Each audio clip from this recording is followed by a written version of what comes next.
Are you a business owner stuck in fear, doubt, and worry about what the marketplace will look like in the future? Then this show is for you. Strap on your seatbelt and get ready to disrupt and innovate. Here's your host, Lisa Levy. I am thrilled to welcome Emily Schneider, a visual storyteller and presentation design expert with nearly 2 decades of experience in marketing and branding. She has a unique talent for transforming complex ideas into visually stunning and impactful presentations that blend storytelling with strategic design.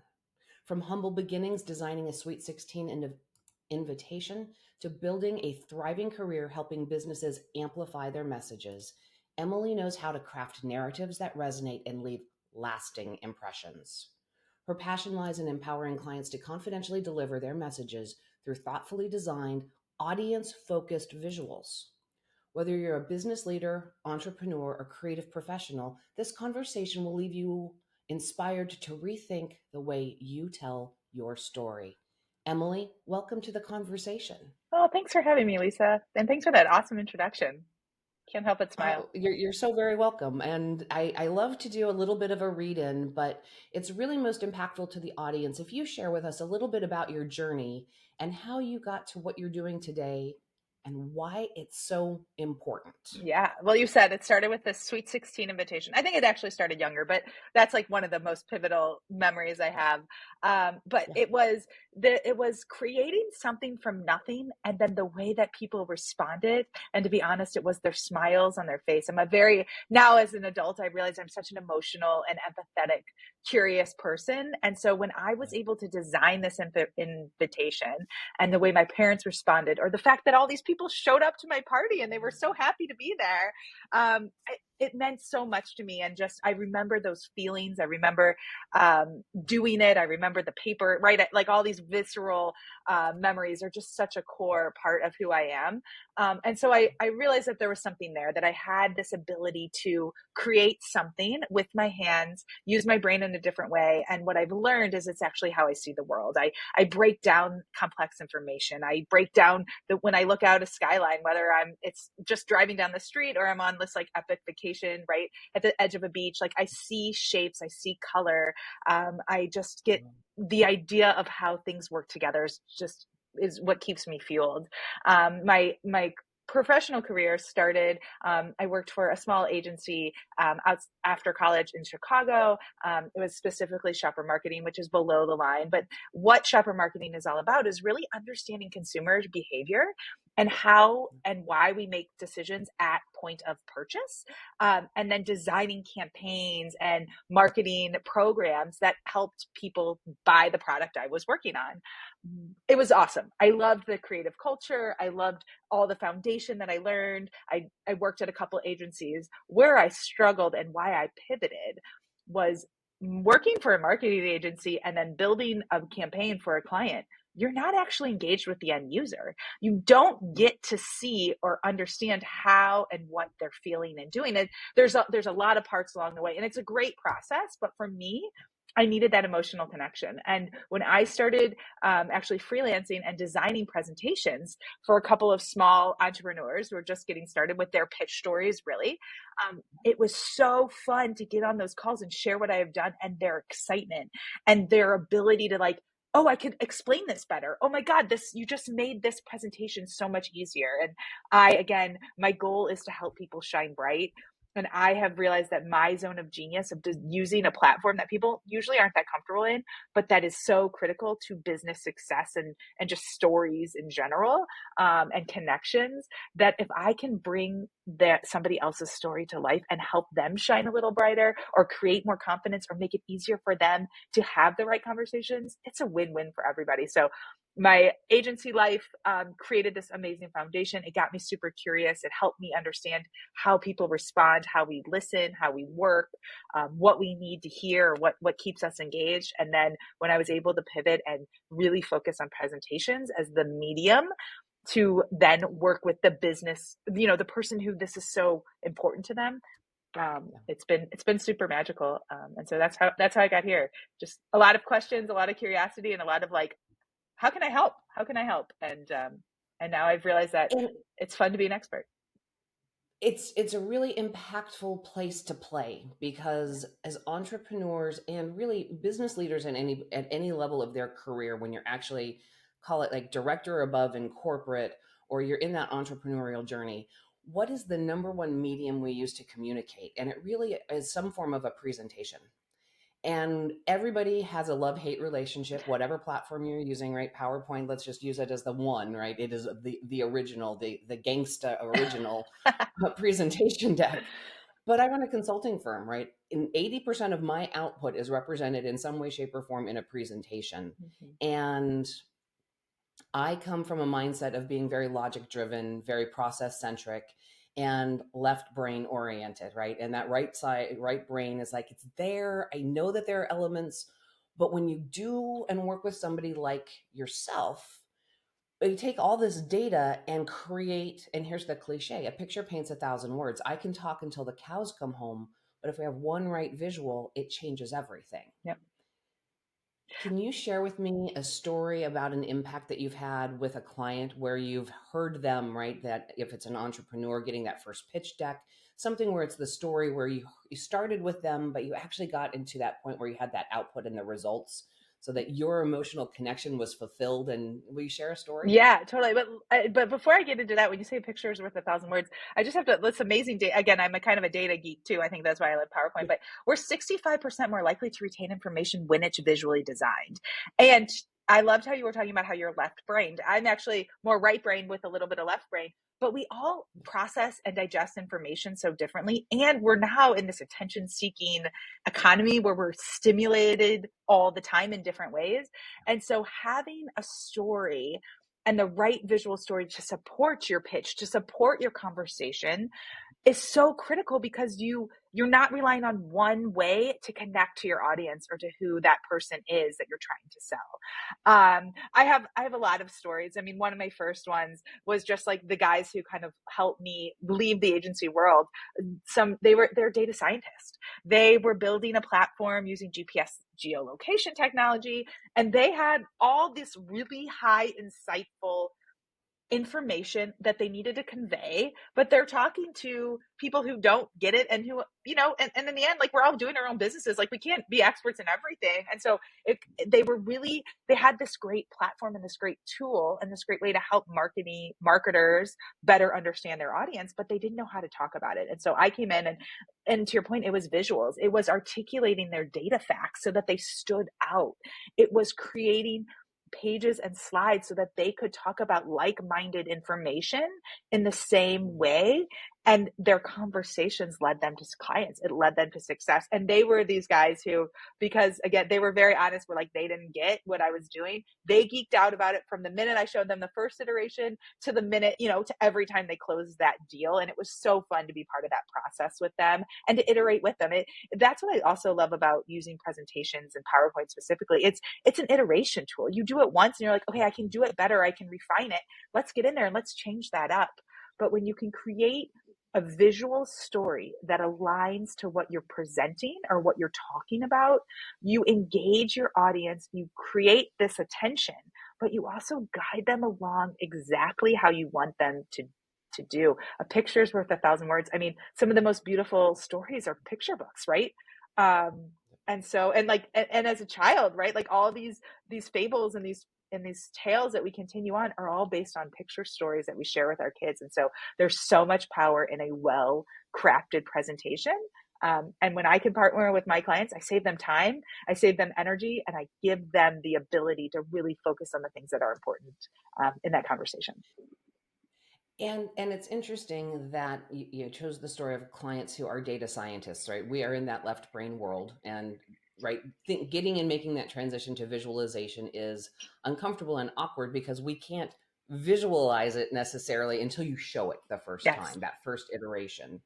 Um, I'm willing to make an assumption that the left brain clients are the ones who have the best first shock and awe moment. If you have a CFO or the data scientist or whatever, and you give them that first visualization, that they see the world in a very different way through those representations. Yes. And it's fun, right? Like part of my process is is I ask my clients to walk me through their deck. Like that's my kickoff. I don't need them just to send it, like talk to me, because what they're saying is actually so much more powerful usually than what they've put on the slide. But that's where I love being. That's why I love being like the secret little part of your toolkit. I'm a collaborative partner. I'm not going to figure it out on my own. I need you to help bring me up to speed, and then I can take it running. I will also say though that yes, left brain people. I love working. I do a lot of work in finance and in pharma, right? With venture capitalists, people that are more left brain, that have that structure and that process flow, but they don't necessarily even have the skill set, or they can't articulate it, and then we start sketching it out, right? It's such a collaborative process. But also it's working with people who just understand that, like, I don't know, but I know that there's a way, and they're open to that conversation. They're open to the brainstorming process. I'm a visual processor. I'm a verbal processor. So I love talking to my clients and seeking that information, because they might say something and I see a picture in my head, and they might have something else, but it's about aligning. And so, yes, I think it's that combination of people who are left brain, but they have to be open and willing to explore something that maybe at first is like kind of weird, or when they're talking about it, they're like, it seems weird to have to like get this granular, but I need the granular to understand, like, oh, this is, talk about pharma. This is the process flow of how drugs are made. And this is where our hiccup is. And so we need to articulate this change in data. But if they just give me numbers on a spreadsheet, it doesn't show that story. And so it's that conversation and being open to really kind of working through it together that really helps unleash some really great visualizations. Absolutely. And you talked a little bit about the rationale behind the pivot was you weren't working with the end users. You weren't actually seeing the impact and what it meant. And so now serving a client base where you're still not necessarily serving their clients directly, the end client, but you are helping them get to, the deal and the close. In the last 4.5 years, we have changed how we do work in a lot of different ways. A lot more virtual interaction, like we're having this conversation, Yeah. as opposed to being in a room together. And I think that our skills and capabilities as storytellers are maturing. Prior to the pandemic, I don't remember a tremendous amount of focus on telling a story. We wanted our facts, we wanted our figures, our presentation slides were data dense and could make you read like an eye chart, and our eyes rolled into the back of our heads. But we've had to become better verbalizers, and now we're getting better at supporting that visually. Take us on a little bit of the journey of building your business. What were some of the early obstacles? What are things that you overcame for yourself, maybe even for your clients, as you've grown your business? Yeah, that's a great question. Yes, and to be honest, I launched as a freelancer on my own in 2019. So like the summer of 2019. So right before we all kind of were stuck at home and everything changed. So it was nice. I was a general designer for 4 years, but the challenges that I had, it wasn't about the awareness. It was about articulating how I could help people. Because for me, being a general designer, there was all these things, and it was usually just talking to marketing people. And what I actually I read an amazing book that talked about the zone of genius. And I was like, oh, I started doing some presentations because that's what was needed, and people needed more content to share. And our not only has like the storytelling need, but what and how we seek information has changed, right? Like people are like, they don't watch TV anymore. They're on social media, and the way and this constant need of information, right? This attention seeking economy that for all generations or all ages it looks different, and where we get it is different, but that need to see something, hear something, and feel it, right? This whole like harmonious experience, I think, is super important. And one of, I think, our most like universal needs is connection. And stories and presentations are really, I believe, a one-on-one conversation where you can build that credibility, that trust, that authenticity of who you are as a human. I think when we start to remove that and we become more robotic, we lose that ability to create that cell, to create that need or that reason for why I want to work with somebody, which is very interesting now that AI is coming back, is so heavy hitting. But I think I think as a tool and as a support, it's an amazing resource because it simplifies our process, or it helps, when you're not strong at something, it does it for you, but or it gets you started, I should say. But so for me, my pivot came. I had a great book of business. I was a general designer, like I said. 2023, my first meeting in January. I was working with a tech um, staffing company, and I was helping them rebrand that, and doing a lot of their marketing materials and their internal sales things and stuff. And their budgets changed, and I had 3 months left on the contract, and they were like, "It's terminated as of today," and that just kind of unfortunately led into this spiral of things shifted for consultants in 2023. I stayed curious again as this creatively curious person. I didn't give up.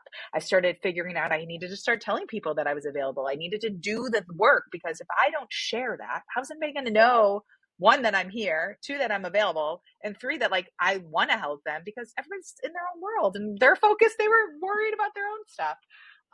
And so I tapped into that, and it wasn't pretty. Like, it was my worst year ever, but that just skyrocketed me into this year, where I realized one of the biggest things was, I was like, people don't know who I am, and I don't have a website. I've been in the industry for almost 20 years and never built my own personal website. I did a Google search, and I was like, oh, wait, hold up. There's like this whole need for just presentation designers, and there's a community, and then there's somebody who's willing to help me figure out how to create my SEO and do all this back end work. Again, I think as an entrepreneur, we think we can do everything, but should we be, is always the question. And so, so I raised my hand, like my clients do, and I said, I need help.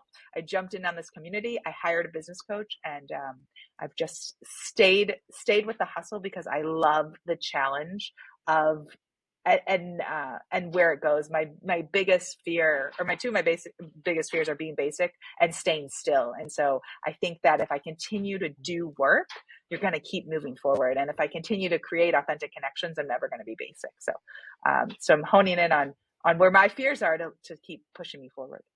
Yeah. And thank you for sharing that, because I think that entrepreneurs and people who are building and growing, we don't have places to be vulnerable, right? It's hard to share authentically, right? When we're working so hard on the hustle, and we're moving, that to be able to say, hey, I'm afraid of being basic. I'm afraid of staying still, because those two things will lead to, I'll throw in the word entropy, and the demise. I think that the words may resonate differently for different people, but every entrepreneur has those fundamental fears somewhere in their makeup, and to be able to push through and to find and ask for help when we need it is really important, because we're really all, I think, bad at it. Yes. We're in a position, right, where we're seen to be the solver, the solution, the answer, and it is absolutely impossible. I love having conversations with people who support other entrepreneurs and growing businesses, who also then say, and my business coach has helped me, right? We all need coaching along the way. We all need support and guidance, advisory services, whatever format you want to kind of feel that come at you with. It's almost impossible to succeed entirely alone. Emily, if people are interested in learning more, how do they find out more about you and the work that you Yes, do? the best place to find more about me is on my website. I am emilyschneider.com.